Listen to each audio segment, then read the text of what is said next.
देखो example number 3, देखो आपसे क्या कह रहा, तो कह रहा आर एस अग्रवाल है, हमारे पास 10th के रियल नंबर्स पढ़ रहे हैं, ठीक है। फंडामेंटल थ्योरम ऑफ अर्थमेटिक के हम लोग क्वेश्चन सॉल्व कर रहे हैं। टॉपिक हमारा क्या है, फंडामेंटल थ्योरम ऑफ अर्थमेटिक। पीछे हम लोग पढ़ चुके हैं, लेमा पढ़ चुके हैं। पीछे जो हम लोग चैप्टर एक्सरसाइज 1 थी उसमें लेमा पढ़ चुके हैं, ठीक। यूक्लिड डिवीजन ऑफ लेमा पढ़ चुके हैं, ठीक है। यूक्लिड डिवीजन ऑफ लेमा पढ़ चुके हैं, ठीक है। उसके बाद हम लोग पढ़े फंडामेंटल थ्योरम ऑफ पढ़ रहे हैं, ठीक है। तो ये ऐसे टॉपिक वाइज चीज़ें कंप्लीट होती जाएंगी तो आपको मजा आएगी, ठीक। तो याद रखिएगा एग्जाम्पल नंबर 3 क्या कह रहा है, पढ़ लेते हैं।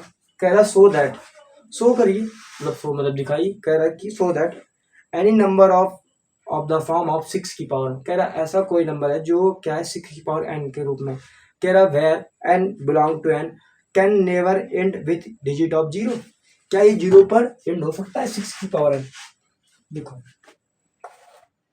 6 की पावर n क्या ये 0 पर एंड होगा, तो मुझे हिसाब से होगा या नहीं, तो मेरे हिसाब से तो मेरे पास नहीं होगा। क्यों नहीं होगा, क्योंकि इसका जो फैक्टर होना चाहिए 2 मल्टीपल 5 के रूप का फैक्टर होना चाहिए, और कैसा होना चाहिए, यूनिक होना चाहिए। कैसा होना चाहिए, यूनिक होना चाहिए, ठीक। और कौन से मेथड से, ये मेथड से, कौन से मेथड से, फंडामेंटल थ्योरम ऑफ अर्थमेटिक क्या कहती है कि ये कंपोजिट नंबर भी होना चाहिए, कंपोजिट नंबर भी होना चाहिए, ठीक। और प्राइम नंबर भी होना चाहिए, हाँ प्राइम नंबर है, प्राइम नंबर भी होना चाहिए, ठीक। तो चलो चलते हैं, पहले इसको हम लोग सॉल्व करते हैं। ये तो चीज़ें समझ में आएगी, कंपोजिट नंबर होना चाहिए, मोर देन 2 फैक्टर मतलब प्राइम नंबर होना चाहिए, और यूनिक एक प्रोडक्ट के फॉर्म में होना चाहिए, ठीक। तो इतनी सब चीज़ों को अब हम लोग क्या करते हैं, गहन अध्ययन से सॉल्व करते हैं। तो देखते हैं क्या कह रहा है।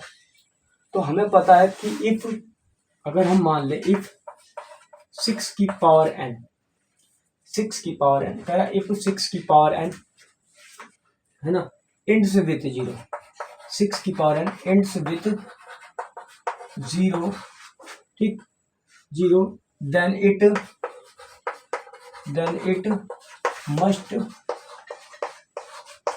मस्ट मतलब होना चाहिए have, must have 5 factor, 5 as a factor, 5 as a factor, मतलब 5 फैक्टर का होना लाजमी है।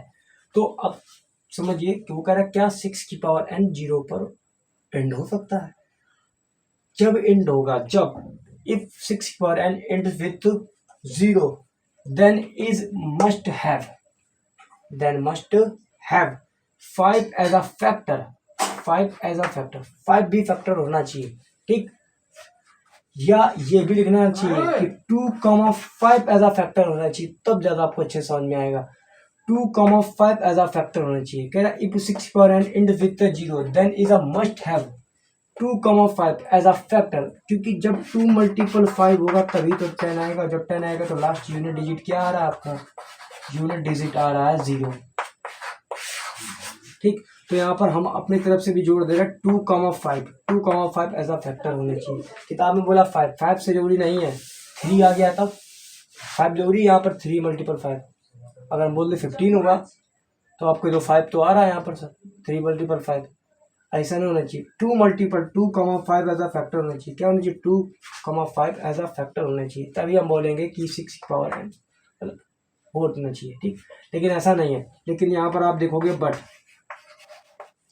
जब आप यहाँ पर 6 की पावर n की आप फैक्टर करोगे, देख लेते हैं, बट जब आप 6 की पावर n की जब आप यहाँ पे फैक्टर करेंगे तो यहाँ पे आप देखेंगे इसको फैक्टर करेंगे 6, 2 मल्टीपल 3, ठीक। तो यहाँ कितना आ रहा है 6, अब 2 मल्टीपल 3 की पावर n, तो यहाँ पर आप लिख सकते हो इसको 2 की पावर n मल्टीपल 3 की पावर n। तो यहाँ से आप जाहिर सी बात देख रहे हो कि यहाँ पर इसके जो फैक्टर आ रहे हैं वो आ रहे हैं 2,3, क्या यहाँ पर 5 है, तो यहाँ पर तो 5 है नहीं, तो ये 0 पर एंड नहीं होगा। तो यहाँ पे हमें समझ में आ रहा है, लेकिन कथा भी लिखनी पड़ेगी ना, हमारा कथा जो उसमें जो किताब में दी गई है। तो यहाँ पर आप देख रहे हो जब आपने इसको लिख दिया तो यहाँ पर आप लिखते हो सो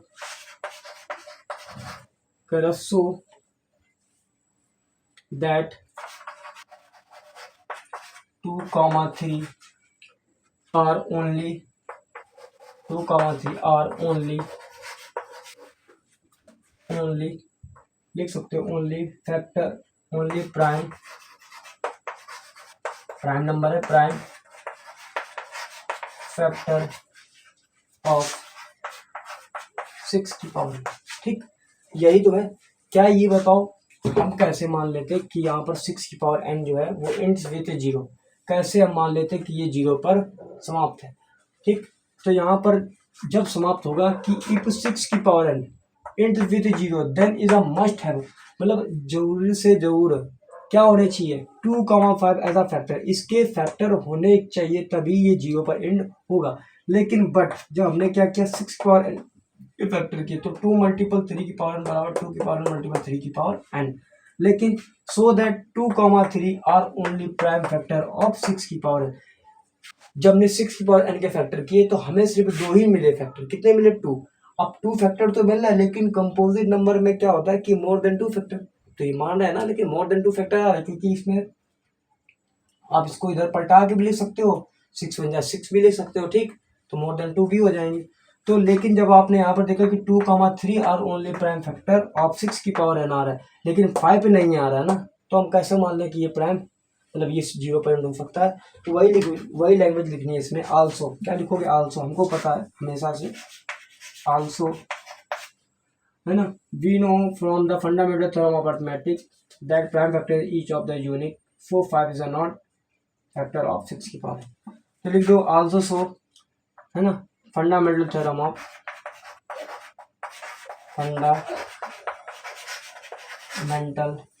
fundamental theorem of arithmetic, theorem of arithmetic.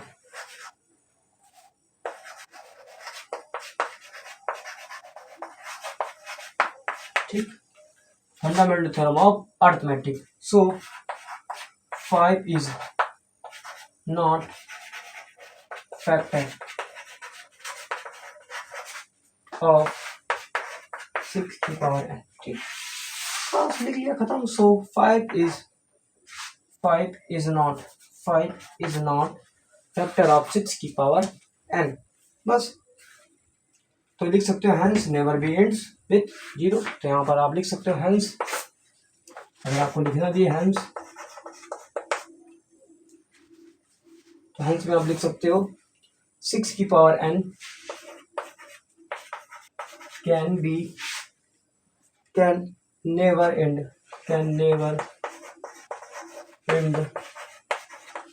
0। ठीक, तो कुछ चीज़ें ऐसी हैं ना जो आपको थोड़ा एग्जाम्पल को लेकर थोड़ा सा सॉल्व करनी पड़ेगी। देखो ये लैंग्वेज ऐसी है, जैसे मैंने आपको पहले समझाया था इस तरीके से आप समझा सकते हो, लेकिन जब आपको मैथमेटिकल के फॉर्म में आपको लिखना होगा तो कुछ चीज़ों आपको एग्जाम्पल का भी सारा लिखना होगा लैंग्वेज के, क्योंकि सीबीएसई में लैंग्वेज भी मोस्ट इंपॉर्टेंट होती है सवालों को सॉल्व करने के लिए। ऐसा तो है नहीं सीधा लिख दिया बस कि ये नहीं है 0 पर नहीं समाप्त हो रहा है, नहीं हम ज़्यादा लिख देते। हिंदी में होता है 6 की पावर n का फैक्टर 2/5 नहीं है, अतः ये 0 पर समाप्त नहीं होगा, बस ये खत्म। लेकिन हमें लिखना पड़ेगा if 6 power n and with 0, अगर 0 पर एंड होगा मस्ट हैव होना चाहिए, मस्ट मतलब होना चाहिए, हैव 2,5 एज अ फैक्टर, मतलब 2,5 इसके फैक्टर होने चाहिए तभी हम मानेंगे ये एंड्स होगा 0 पर। लेकिन बट 6 की पावर n जैसे आपने फैक्टर किया 2 × 3 power n, 2 power n × 3 power n जब किया, लेकिन जब हमें यहाँ पर सो मतलब हमने दिखाया जब that 2,3 are the only prime factor of 6 की पावर, इसमें तो 2,3 आ रहा है लेकिन 5 नहीं है, इसमें 5 नहीं है, तो हम बोल सकते हैं also fundamental theorem of arithmetic so 5 is a not factor of 6 power. क्योंकि फंडामेंटल थ्योरम ऑफ क्या कहती है कि कंपोजिट नंबर भी होना चाहिए, प्रोडक्ट फॉर्म में भी होना चाहिए, प्राइम नंबर्स भी होने चाहिए, मोर देन 2 फैक्टर होने चाहिए, है ना, ये सारी कंडीशन होनी चाहिए सवाल में, तभी आप इसको सॉल्व कर सकते हैं। उसके बाद हम चलते हैं एग्जाम्पल नंबर 4 पे।